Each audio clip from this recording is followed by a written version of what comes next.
Y le damos gracias al Señor que estamos una vez más aquí reunidos en su nombre. Es hermoso estar aquí. Me encanta Salmos, dice que cuán bueno y delicioso es habitar los hermanos juntos. Yo creo que los que no hemos tenido familia, por en mi caso, me tocó crecer sin familia por muchos años, que para nosotros o para mí es delicioso. La iglesia es una familia y para mí es una delicia estar en la casa de Dios. Bueno, pues vamos a empezar. Amado Señor, poderoso Rey, estamos en esta noche para poner, Señor, nuestro corazón, nuestro espíritu y todo nuestro ser para escuchar tu palabra. Lo que tú tienes para nosotros, ese alimento que nos fortalece, nos da sabiduría y nos da cordura en este mundo. En el nombre de Jesús, ayúdanos a llevar esta palabra también allá afuera aquellos que lo necesitan, Padre. En el nombre de Jesús, amén. Bueno, hoy vamos a estar hablando, el justo por su fe vivirá. Y vamos a hablar acerca de convicción versus incredulidad. No sé si eso es correcto. Espero que sí. Perdonen, hermanos, ni tengo bien el español ni el inglés. Bueno, hoy vamos a estar hablando acerca de 1 Corintios 6, 9. Vamos a hablar del justo y del injusto. Perdón. La tecnología me gana. Ahí está, no me hablen porque no voy a contestar. Vamos a hablar que el Señor nos hizo justos por medio de Jesucristo. Y dice el 9 aquí: ¿no sabéis que los injustos no heredarán el reino de Dios? Estos éramos nosotros sin el Señor. No erréis, ni los fornicarios, ni los idólatras, ni los adúlteros, ni los afeminados, ni los que se echan con varones, ni los ladrones, ni los ávaros, ni los borrachos, ni los maldicientes, ni los estafadores heredarán el reino de Dios. Y esto erais algunos, mas ya habéis sido lavados, ya habéis sido santificados, ya habéis sido justificados en el nombre del Señor Jesús y por el Espíritu de nuestro Señor Dios. Gracias a Dios, nuestra vieja manera de vivir, nuestra familia, de lo que pudiéramos haber traído, ya quedó atrás. Ahora el Señor de injustos nos vino a ser justos. Nos lavó, dice que nos santificó, nos lavó y nos justificó. ¿En quién? En Jesús. No en nuestras obras, en lo que yo hago, sino en Jesús, ¿verdad? Entonces, ¿qué es lo que pasa con los injustos? Dice que ellos no heredarán el reino de los cielos, ¿verdad? Y vamos a ver el tema que les voy a estar repitiendo. Dice que el justo por su fe vivirá. Entonces vamos a ver aquí en Romanos 10, por favor. Romanos 10, 17 dice: así que la fe es por el oír y el oír por la palabra de Dios. ¿Cómo que el justo vivirá por su fe? Una, que el Señor Jesús nos santificó, nos limpió, de que somos nuevas criaturas, que ya no traemos esa lista de deuda, porque Cristo Jesús puso esa deuda ¿en dónde? En la cruz. Se nos quitó esa deuda de lo que nosotros traíamos a través de padres. Los que crecimos en el Evangelio, me tocó conocer al Señor desde los 12, 13 años por ahí. Desde entonces he aprendido a caminar en el Señor, pero traíamos la deuda de nuestros antepasados, ¿verdad? Pero dice que Jesús en la cruz dejó esa deuda, Él pagó esa deuda. Gracias a Dios que no tenemos que pagar eso, ¿verdad? O sea que tenemos una nueva vida, pero en esta nueva vida dice que nos llama justos y que por nuestra fe viviremos. Y vamos a ver cómo nuestra fe viene. Nuestra fe viene por el oír y el oír por la palabra de Dios. ¿Por qué por la palabra de Dios? Por la palabra de Dios vamos a conocer a Dios. Hay tres cosas que Dios se revela. Dios se revela a través de su naturaleza. Dice que la naturaleza habla de Dios a través de la historia. Si ustedes van a toda la historia, habla del Señor. Y ya también su palabra. Él es revelado, entonces, en estas tres cosas: por la naturaleza, por la palabra y por la historia. Y vamos a ver cómo es Dios, ¿verdad? Vamos a aprender qué es lo que espera Dios de nosotros. Y luego dice aquí que más conozco de Dios, más es mi fe y mi convicción en Él. Vamos a ver en Habacuc 2:4 dice: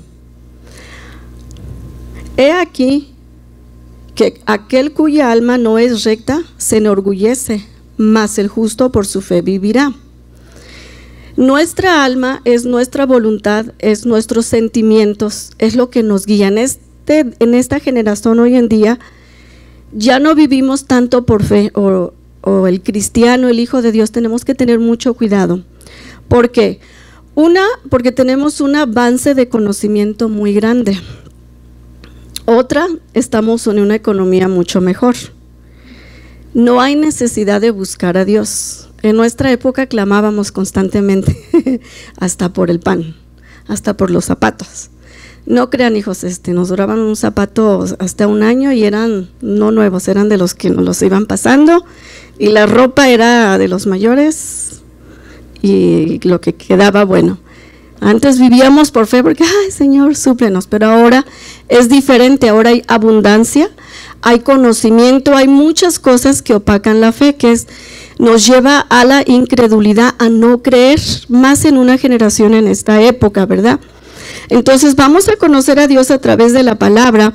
Una de ellas, que Cristo Jesús vino a morir por nosotros, nos lavó, nos santificó, nos justificó en Cristo Jesús. Y otro, que nuestra fe va a aumentar y va a crecer de acuerdo de lo que oímos. Oímos la palabra de Dios, ¿verdad? Jueves, viernes, sábado, domingo.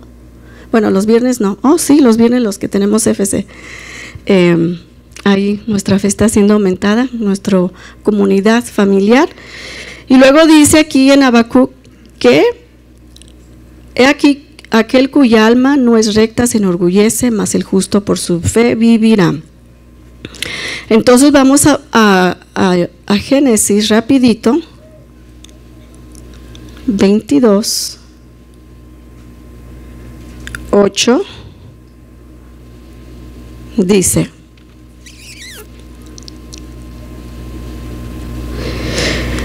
entonces habló Isaac a Abraham su padre y dijo: Padre mío. Y él respondió: heme aquí, hijo mío.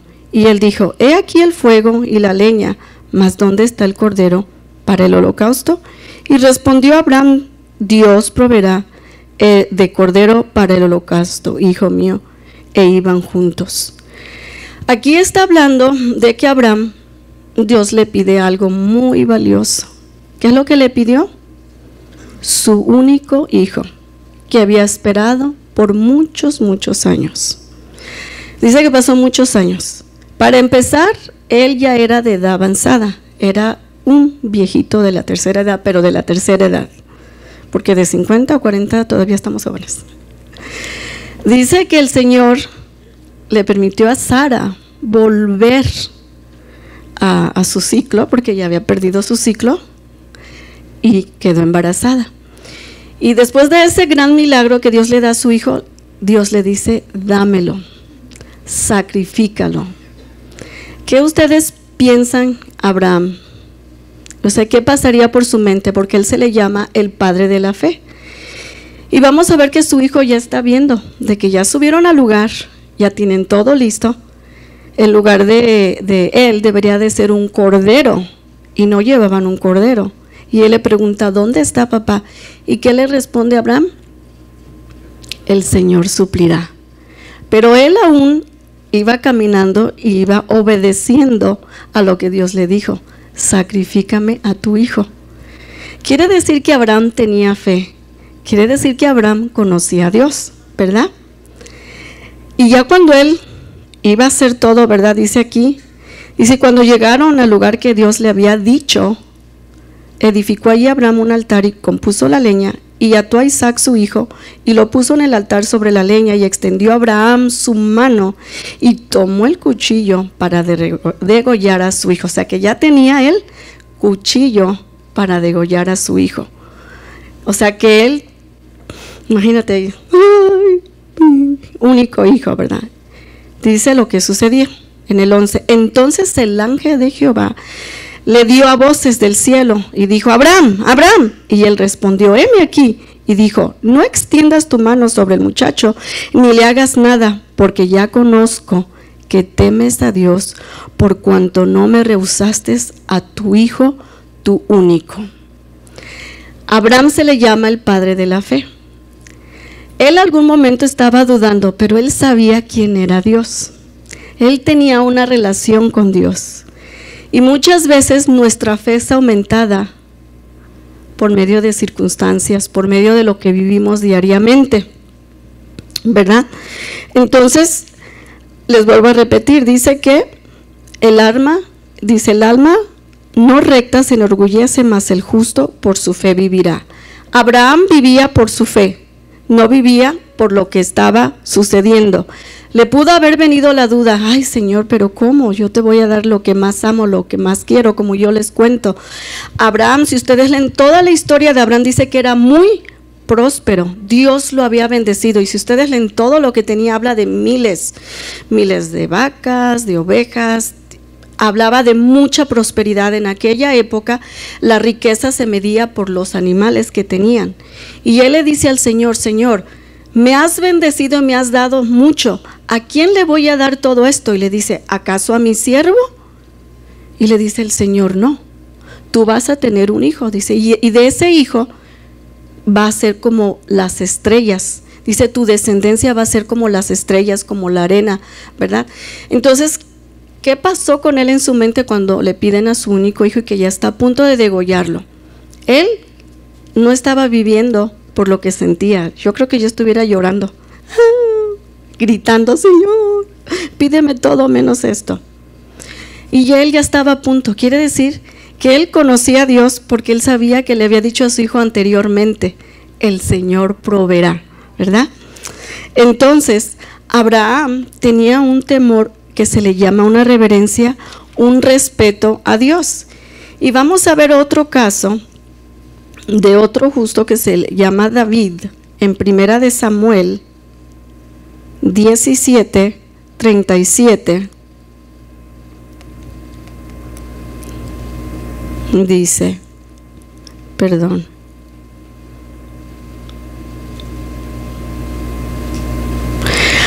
añadió David: Jehová que me haga librado de las garras del león y de las garras del oso, él también me ha librado de la mano de este filisteo. Y salió Saúl a David: ve y Jehová esté contigo. Aquí David era un joven.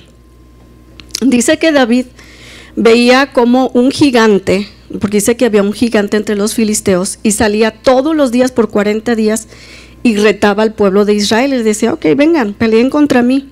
Si ustedes me ganan, dice, nosotros les vamos a servir. Y todas las tardes dice que salía ese gigante y retaba al pueblo de Dios. Y dice que sus hermanos de David andaban en la guerra, y que su papá de David le dijo: ve cómo están tus hermanos, porque era el más pequeño de 8 hermanos. Y le dijo, cuando él fue, vio que este filisteo maldecía al pueblo y lo estaba retando, y dice que los maldecía en el nombre de su Dios. Y dice que él se molestó y fue y le dijo a David: ¿sabes qué? Yo voy a ir contra este filisteo. Y aquí dice que David, su confianza en Dios, le dice: Jehová me ha librado de las garras del león, de las garras del oso, él también me librará de la mano de este filisteo, hablando de este gigante. Y vamos a ver qué hizo Saúl. Saúl era el rey, y le dice: y Saúl vistió a David con sus ropas y puso sobre su cabeza un casco de bronce y le armó de coraza, y ciñó a David su espada sobre sus vestidos, y probó a andar, porque nunca había hecho la prueba. Él era joven, él no estaba listo para guerra. Y dijo David a Saúl: yo no puedo andar con esto, porque nunca lo practiqué. Y David echó de sí aquellas cosas, y tomó su cayado en su mano, y escogió 5 piedras lisas de arroyo, y las puso en el saco pastoril en el zurrón que traía, y tomó su honda en su mano y se fue hacia el filisteo. Y el filisteo venía andando y acercándose a David y su escudero delante de él. Y cuando el filisteo miró y vio a David, le tuvo en poco, porque era muchacho, rubio y de hermoso parecer. ¿Cómo era David? Y era hermoso, dice que era hermoso la Biblia, pero lo tomó en poco. ¿Por qué? No era un guerrero. ¿Cómo luce un guerrero? Viene con su armamento. Él no venía con armamento. Para empezar, no le quedó porque estaba muy jovencito. Y le dice, ¿cómo me vas a vencer? ¿Verdad? Dice, y dijo el filisteo a David, ¿soy yo perro para que vengas a mí con palos? Y maldijo a David por sus dioses. Y dijo luego el filisteo a David, ven a mí y daré tu carne a las aves del cielo y a las bestias del campo. Entonces dijo David al filisteo, tú vienes a mí con espada y lanza y jabalina, mas yo vengo a ti en el nombre de Jehová de los ejércitos, el Dios de los escuadrones de Israel, a quien tú has provocado. ¿A quién había provocado? Al Señor. Dice que David era un jovencito. Quiere decir que desde él muy joven dice que él buscaba a Dios. Dice que él lo mandaban al trabajo de los mayores. Yo creo que no querían ir a pastorear las ovejas porque se quedaban de noche y tenían que defender las ovejas de lobos, de osos. Imagínense, en aquella época no había tanta población como ahora. Y él aprendió, pero dice que en su tiempo él alababa al Señor, él tenía una comunión con él.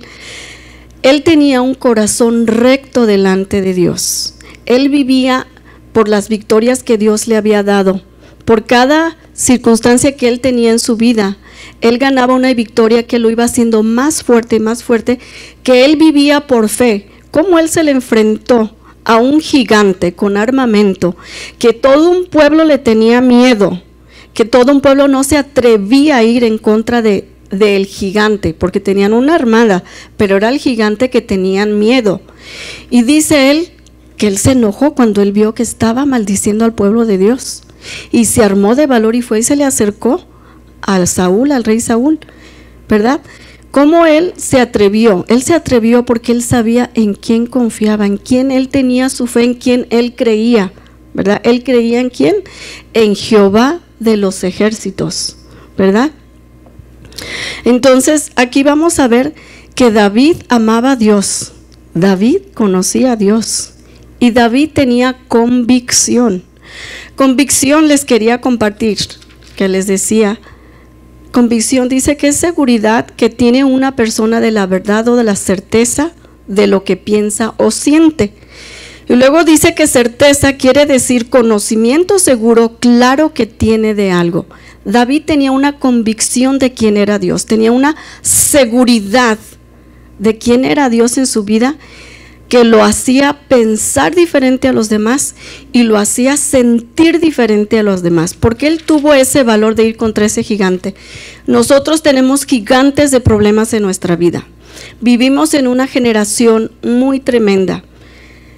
Dice que el justo vivirá por su fe. Para nosotros vivir esta generación, porque Cristo ya viene, dice que cuando antes de que Él venga, que las cosas se van a poner muy dificultosas. Le llama a esta una generación, fíjense cómo le llamó Jesús a esta generación, una generación maligna y perversa.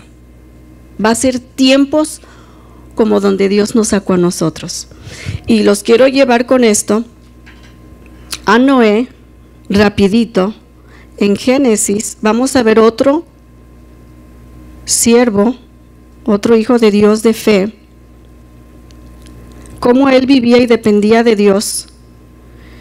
Dice aquí, en los tiempos de incredulidad. ¿Qué es lo que es la incredulidad? No creer en Dios. Esa es la enemistad, o eso es el arma en contra de la fe de lo que nosotros creemos. Dice que en Génesis 6:5, y vio Jehová que la maldad de los hombres era mucha en la tierra, y que todo designio de los pensamientos del corazón de ellos era de continuo solamente el mal. ¿Cómo era en los tiempos de Noé?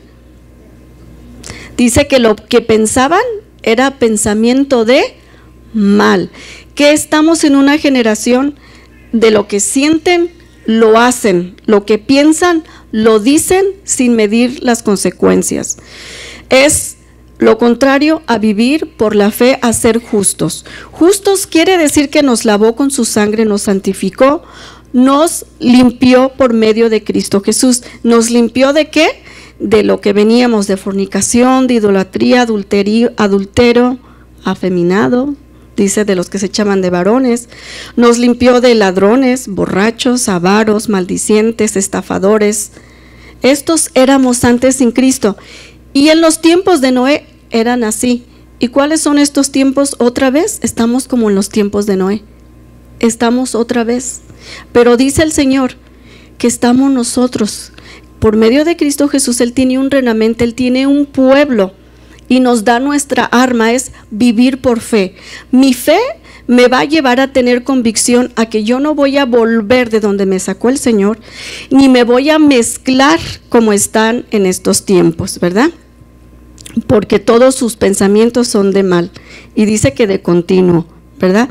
Y en el 9 dice: estas son las generaciones de Noé. Varón justo, era perfecto en sus generaciones. ¿Por qué era justo? Porque él temía a Dios, él conocía a Dios, ¿verdad? Y a él se le dio una encomienda. ¿Qué se le dio? El arca. ¿Qué pasó cuando él empezó a formar ¿cómo se dice? A construir el arca. Lo llamaban, dice, estás loco. Dice, ¿cómo que va a haber un diluvio si en su época había sequía? Dice que no había llovido por mucho tiempo. Y él empezó a seguir las instrucciones de Dios y le dijo, si ustedes leen toda la historia, se las voy a dar resumida. Les dijo las medidas de cómo iba a ser el arca y le dijo qué iba a hacer. Dice que iba a meter animales. Él le creyó a Dios, fue el único que le creyó. No habla de su esposa y no habla de sus hijos, habla solamente de Noé. Pero cómo Noé se preocupó por su casa, cómo Noé pensó en el futuro en su casa, porque él empezó a construir. Muchas veces Dios nos está hablando hoy en día, nos está dando ciertas instrucciones en nuestra vida. Una de ellas es ser justos, vivir justamente delante de Él.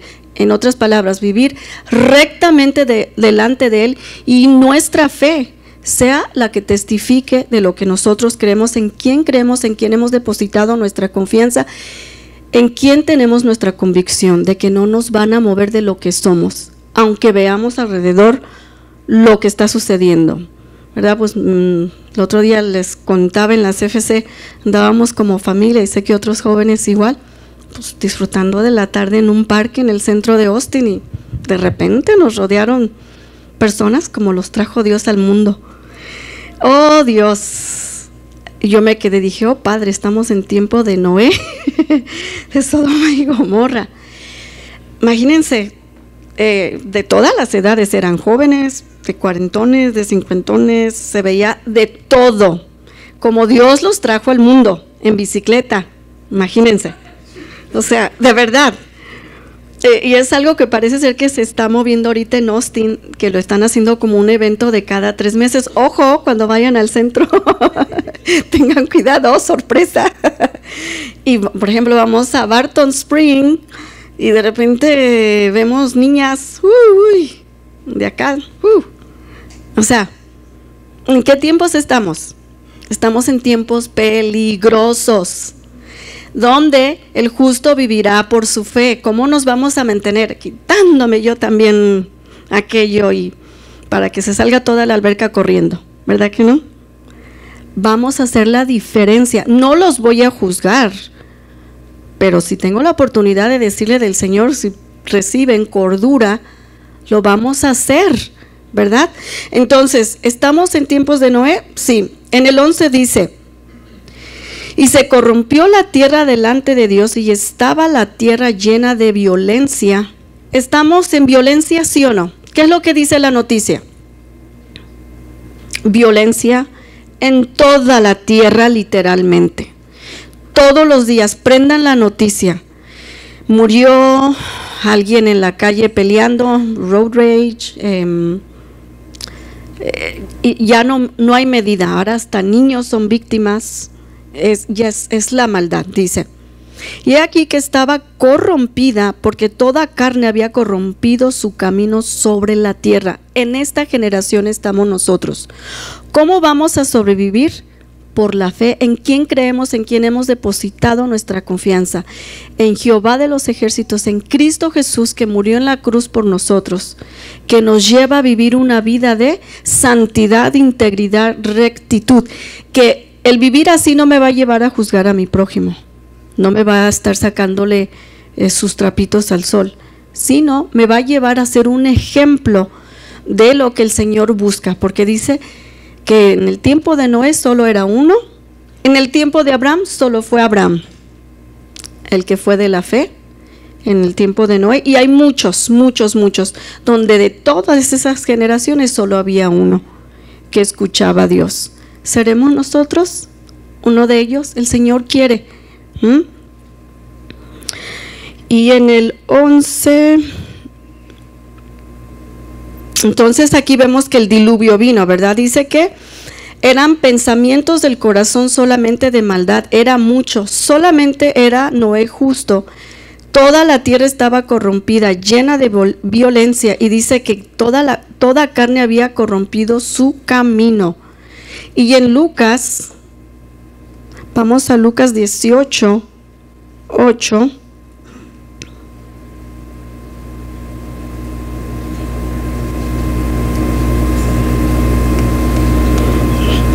Os digo, pronto les hará justicia, pero cuando venga el Hijo del Hombre, ¿hallará fe en la tierra? ¿Qué dice el Señor? Va a hacer justicia, pero hace una pregunta. El Hijo del Hombre está hablando de Cristo Jesús. ¿Hallará fe en la tierra? ¿Hallará un Noé en la tierra en medio de nosotros, en nuestro tiempo, en nuestra generación? ¿Habrá un Abraham, padre de fe, que era estéril su esposa, que lo había sacado de una familia de idolatría, que Dios lo sacó de su familia para llevarlo a una tierra que él caminó? Él no sabía dónde iba, pero él caminó en fe. ¿Estamos nosotros dispuestos a caminar por esa convicción, por eso que nosotros creemos firmemente, verdad? Dice seguridad que tiene una persona en la verdad o certeza de lo que pienso o siento. ¿Qué es lo que yo pienso y qué es lo que yo siento? ¿A dónde me va a llevar? ¿Qué pienso de Dios? ¿Cuánto conozco yo de Dios? ¿Qué experiencia yo tengo de Dios? ¿Qué imagen tengo yo de Dios? Entre más yo conozca de Dios, más mi fe crece y mi convicción, aunque yo vea a mi derecha y a mi izquierda que caen, que hacen la maldad, nosotros vamos a permanecer en la verdad que es Cristo. Entonces, entre más yo tenga conocimiento, más seguridad y más claro voy a tener de quién es Dios en nuestra vida y de que mi fe va a llevarme a ser como Noé o como Abraham o muchos hijos de Dios en la Biblia. Entonces, la pregunta es, ¿hallará fe en la tierra el Señor Jesús? ¿Va a haber fe en medio de nosotros? Está haciendo el Señor Jesús la pregunta, ¿verdad? Os digo, pronto les hará justicia, pero cuando venga el Hijo del Hombre, ¿hallará fe en la tierra? Y si vamos en Hebreos, voy a concluir.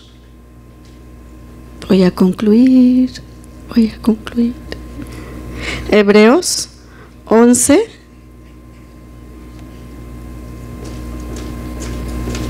Dice: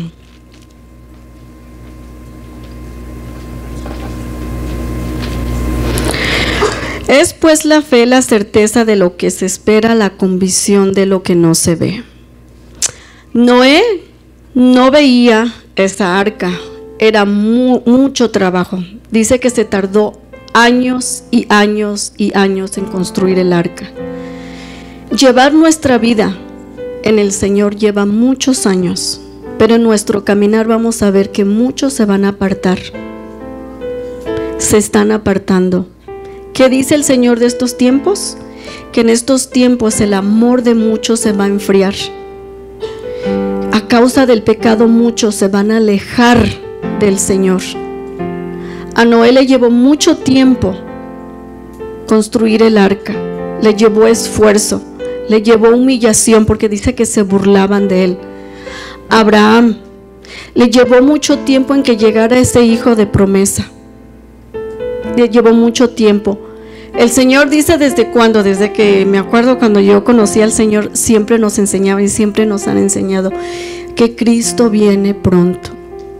Que Cristo viene pronto. Tengo 30 y algo de años esperando a mi amado y no llega. Pero va a llegar. De acuerdo a la palabra, se están cumpliendo tantas profecías que ya se nos está haciendo a nosotros normal. Se nos está haciendo normal ver cosas sobrenaturales. Donde empezando con el tiempo del clima, empezando con la maldad, empezando cosas extrañas que se están viendo. Cristo viene. Ha llevado tiempo, pero son pocos los que van a entrar al reino de los cielos. El Señor nos está llamando a vivir por nuestra fe. ¿En quién creemos? ¿En quién hemos depositado nuestra fe? En un Dios vivo, poderoso. Siempre me gusta describir los atributos de Dios. Me encanta hablar de Él. ¿Cuáles son sus atributos los que han tomado la doctrina? ¿Se acuerdan? Omnisciente, omnipotente, omnipresente. ¿Qué otro? Más fuerte, hermanos. Eterno, inmutable. ¿Qué quiere decir? Que Él nunca cambia, que Él siempre va a estar hablando a todas las generaciones y nos habla a todos. Pero ¿cómo vamos a dejar que nuestra fe crezca? Si vemos que se están desviando, nosotros también nos vamos a dejar enfriar. Vamos a dejar nuestras convicciones en quien hemos creído.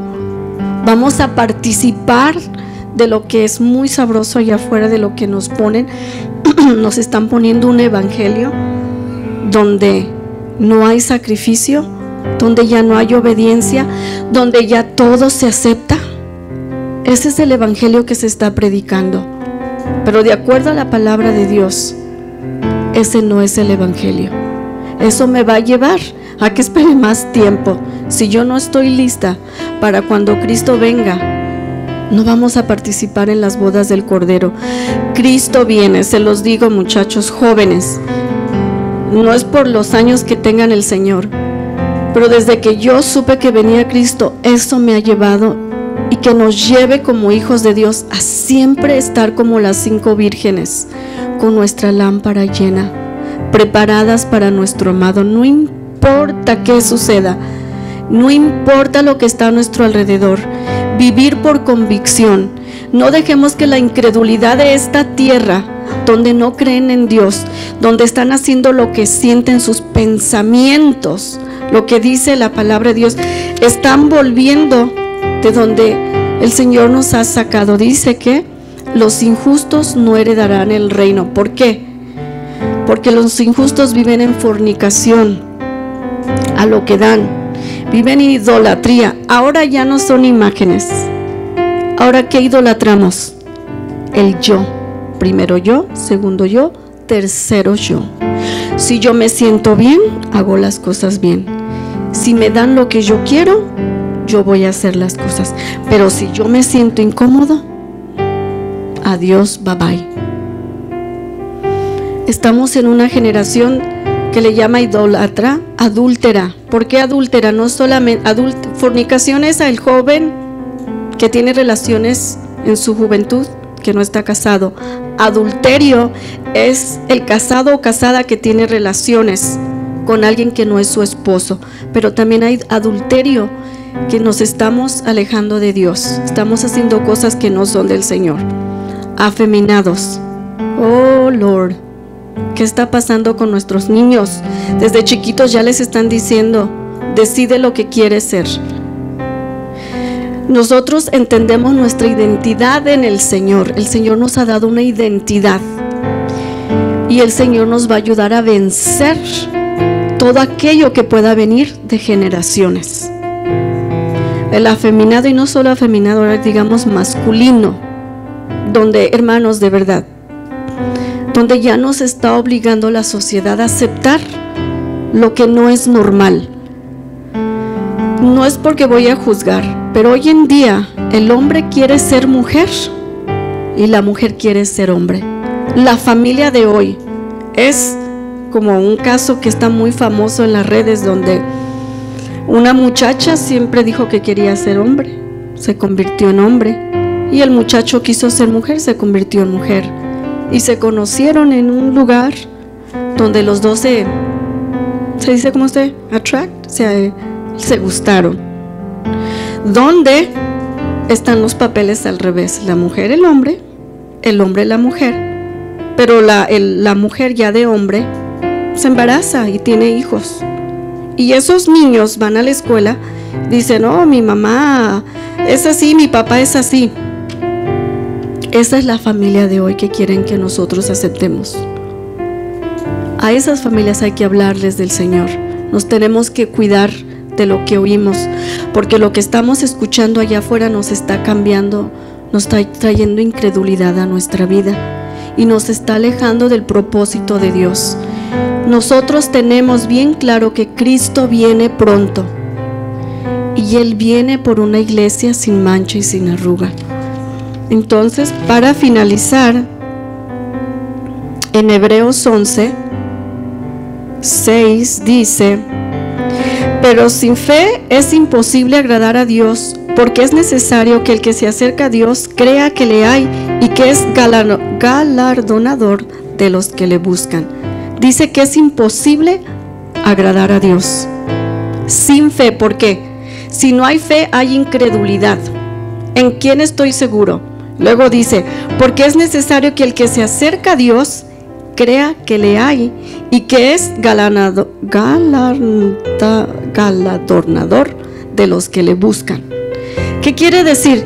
Que el Señor apremia, como Abraham lo apremió, porque él dejó todo por Dios. Tomó su nueva vida, su nueva identidad, sin saber que él iba a ser el padre de muchos y millares de pueblos, de un solo hijo, bueno, dos. De Noé se destruyó toda esa gente, se destruyó toda esa tierra, y solo quedó él y su casa. Hermanos, si nos ponemos de pie, por favor, acuérdense que el Señor nos manda a vivir por fe y no por lo que vemos, ni lo que oímos allá afuera. Y esa es la palabra de hoy. Si pasa el ministerio de alabanza, vamos a orar. Eterno Dios poderoso, te damos gracias por tu misericordia, porque tú nos has justificado, nos has santificado por Cristo Jesús. Tú nos lavaste, Señor, de toda esa que le llama tu palabra del injusto, Señor. Los injustos no heredan el reino de los cielos. No queremos ser, Señor, ni regresar al pasado de donde nos sacaste, ni de la familia donde nos sacaste.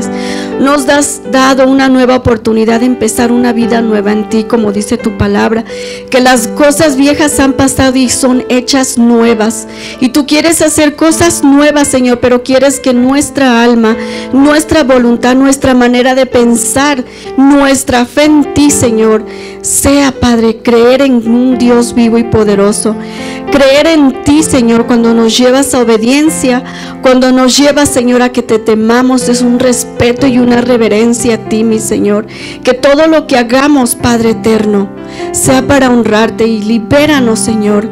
Como dijeron los discípulos, aumenta nuestra fe, Señor, aumenta la fe de tu pueblo y danos convicción cada día a nuestros hijos, a nuestros niños, Padre, en quien creemos, en quien hemos depositado nuestra confianza. Que nuestro pensamiento sea regido por ti, nuestras emociones, nuestros sentimientos sean regidos por ti, Señor, no por lo que dicen allá afuera, Padre, de quiénes somos, sino quiénes somos en ti, redimidos, lavados, que nos has dado, Señor, una nueva oportunidad, una nueva vida en ti, Cristo, y te damos gracias, Padre, por ese amor tan grande y esa paciencia para con nosotros, en el nombre de Cristo Jesús, amado, amén. Un aplauso.